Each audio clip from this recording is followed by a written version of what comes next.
लोकसभा अध्यक्ष ओम बिरला ने सदन में विपक्ष द्वारा लगाए गए आवाज दबाने के आरोपों का कड़ा जवाब देते हुए अपनी निष्पक्षता स्पष्ट किया। उन्होंने कहा कि उनका एकमात्र उद्देश्य सदन की गरिमा को बढ़ाना और स्थापित संसदीय नियमों के तहत कार्यवाही का संचालन करना है। बिरला ने जोर देकर कहा कि आसान नहीं है आसन पर बैठकर हमेशा सत्ता पक्ष और विपक्ष के बीच संतुलन बनाना, लेकिन कोशिश हमेशा जारी रहती है ताकि हर मुद्दे पर सार्थक चर्चा हो सके।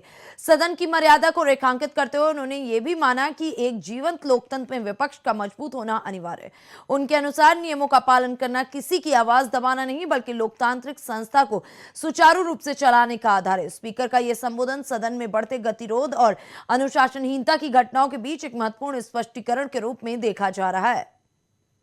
रहे मंगलवार दिनांक 10 फरवरी 2026 को प्रतिपक्ष के कुछ माननीय सदस्यों ने अविश्वास प्रस्ताव का नोटिस दिया। हमारे संविधान द्वारा स्थापित संसदीय लोकतंत्र की व्यवस्था में मेरा हमेशा अटूट विश्वास रहा है। मैंने अपने नैतिक कर्तव्यों का निर्वहन करते हुए अविश्वास के प्रस्ताव के प्रस्तुतीकरण के साथ ही सदन की कार्रवाई से अपने आप को अलग कर लिया। पिछले 2 दिनों में इस सदन ने लोकतंत्र की एक महत्वपूर्ण संसदीय प्रणाली को पूरा किया।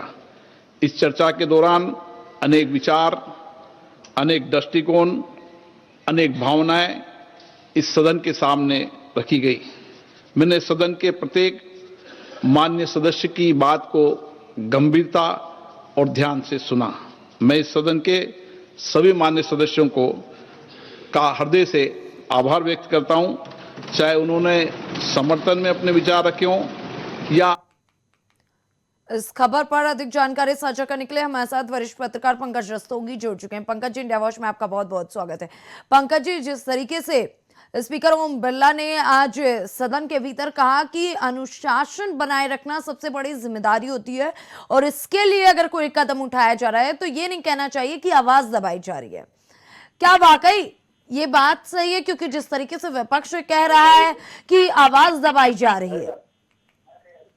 देखिए, ओम बिरला लोकसभा के स्पीकर हैं और स्पीकर जो है किसी पार्टी का नहीं होता। जब वो स्पीकर बन जाता है तो वो निष्पक्ष हो जाता है और किसी भी पार्टी का वो सदस्य के रूप में नहीं उसका सम्मान होता है। वो स्पीकर होता है और लोकसभा की गरिमा को बनाए रखना ये सब स्पीकर का काम होता है। पक्ष विपक्ष सभी के सवालों का जवाब दिलवाना और सबको पूरा मौका देना ये स्पीकर का कार्यशैली है और स्पीकर का कार्य है। लेकिन जिस तरह से उनके ओम बिरला के खिलाफ अभी विपक्ष द्वारा इंडी गठबंधन के लोगों द्वारा अविश्वास प्रस्ताव लाया गया था और अविश्वास प्रस्ताव पे बहस करने से वो लोग इंडी गठबंधन के लोग भागते रहे और अंतोगत्वा नतीजा ये हुआ कि वो अविश्वास प्रस्ताव ध्वनि मत से भारी ध्वनि मत से खारिज हो गया। तो उसका नतीजा ये रहा कि जो है ओम बिरला जी ने सदन की गरिमा को बनाए रखते हुए अपना सदन में पुनः कार्यभार ग्रहण कर दिया, क्योंकि उन्होंने जिसमें अविश्वास प्रस्ताव लाया गया था उन्होंने स्पष्ट किया था कि जब तक अविश्वास प्रस्ताव में बहस नहीं होती तब तक वो सदन की स्पीकर की कुर्सी पर नहीं बैठेंगे। और आज वो सदन की स्पीकर की कुर्सी में बैठे और उन्होंने सभी सदस्यों से कहा कि वो सभी का सम्मान करते हैं, सभी को बोलने का मौका देते हैं, क्या पक्ष या विपक्ष हो। इसलिए इस बात को उन्होंने परिलक्षित किया।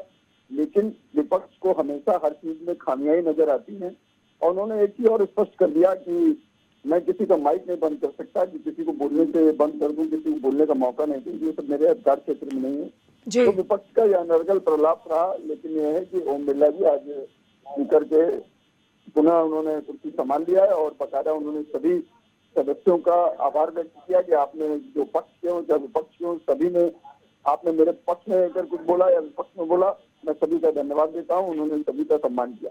ठीक है, बहुत बहुत धन्यवाद पंकज जी हमारे साथ जुड़ने के लिए और इस खबर पर अधिक जानकारी साझा करने के लिए। हालांकि बता दें, इस वक्त सदन की कार्यवाही के दौरान लगातार हंगामा देखने को मिल रहा है।